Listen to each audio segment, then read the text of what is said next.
Ngayong sobrang init ng panahon, lalong ramdam ng mga persons deprived of liberty ang matinding siksikan sa mga piitan sa bansa. May mga hakbang kaugnay niyan ang BJMP at ayon sa mga eksperto, iba po ang init ngayon kumpara noon dahil sa climate change. Saksi si Bernadette Reyes. Ilang araw nang mataas ang heat index o damang init sa Pangasinan. Kaya ang mga may palaisdaan nag-aalala para sa kanilang mga alaga. Walang hunang oxygen yung tubig kaya sa ibabaw na sila humihinga. Force, mamamatay sila. Oo. Sa Dagupan City, naramdaman ang pinakamataas na heat index ngayong araw na 44 degrees Celsius.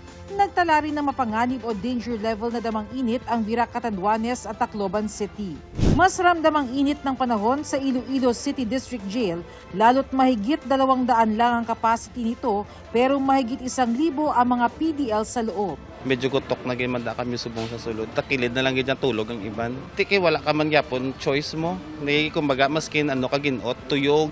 Ayon sa jail nurse, nitong mga nakaraang araw lang, umaabot sa 100 inmate ang nagpapa-check up sa kanila. Kung morning, so gina-open cell na sila, no? So may area lang dira sila.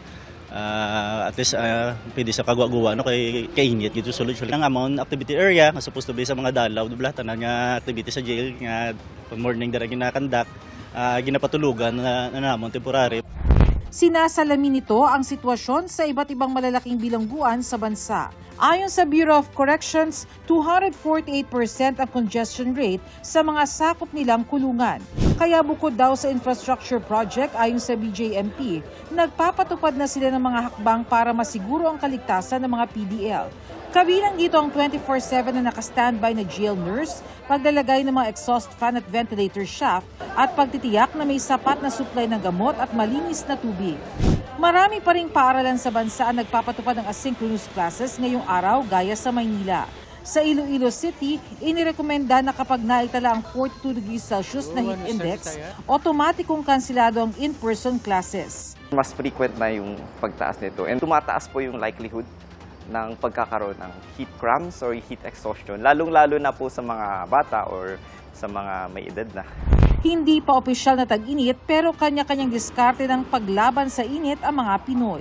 Tulad ng nagyayelong baong tubig ng isang delivery rider. Babalot ko lang siya ng tela. Komportabling damit at dalang payong ng isang estudyante. Para hindi rin po ako mapahamak, 'di ba? May banta ng heat stroke. At binagong oras ng ehersisyo ng isang fitness enthusiast. Earlier na mga 8, 7:30 para hindi masyadong mainit. Pati mga alagang baka sa Ilocos Norte, maagang pinaliliguan at pinaiinom ng tubig.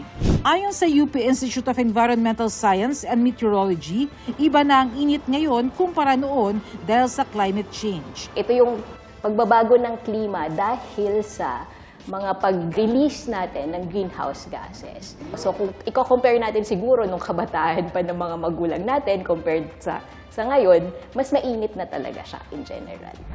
Sa buong mundo yan, pero may mga lugar kung saan mas ramdam ang init.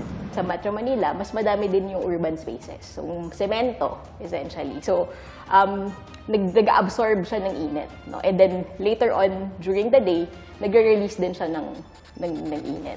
No? So, kaya mas lalong nagpapainit. Para maiwasan ang masamang epekto ng labis na init, iwasan ang sun exposure sa pagitan ng alas 10 ng umaga hanggang alas 4 ng hapon. Magsuot ng preskong pananamit at dapat laging maging hydrated. Bahagyang bumaba naman ang level ng tubig sa Angat Dam na nagsusupply ng mahigit 90% ng tubig sa Metro Manila. Nauna nang sinabi ng MWSS na wala silang nakikitang magiging shortage sa supply ng tubig sa buong taon. Para sa GMA Integrated News, ako si Bernadette Reyes, ang inyong saksi.